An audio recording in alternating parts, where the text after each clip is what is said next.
transport of protein from trans-Golgi network to lysosomes. In cis-Golgi, mannose residue in the resulting mannose and acetylglucosamine oligosaccharides of lysosomal enzymes become phosphorylated. It is carried out in 2 steps. First, enzyme phosphotransferase transfers the phosphorylated N-acetylglucosamine to mannose. Second, enzyme phosphodiesterase removes N-acetylglucosamine, leaving phosphorylated mannose residue on the lysosomal enzyme.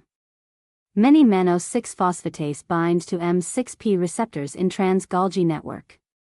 Clathrin or API-coated vesicles containing M6P receptor and bound lysosomal enzyme bud from trans-Golgi network and fuse with sorting vesicle called late endosome with internal pH 5. Due to acidic condition, bound lysosomal enzymes are released in late endosome.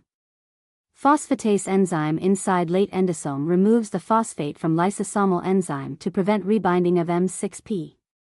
2 types of vesicles are bud from late endosome. One type vesicle contains lysosomal enzyme without M6P receptor. They fuse with lysosome, delivering the lysosomal enzyme to their final destination. Another type vesicle is coated with retromer complex. It recycles M6P receptor back to trans-Golgi network, transport from trans-Golgi network to cell exterior. Transport vesicles that are destined for plasma membrane leave trans-Golgi network.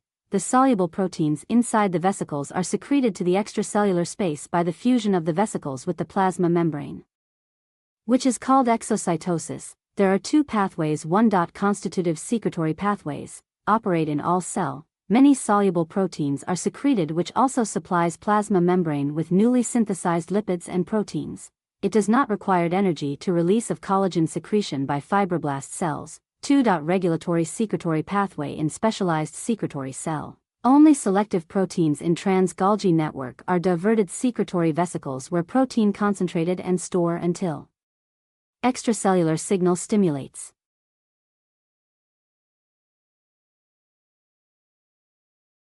Created using Powtoon.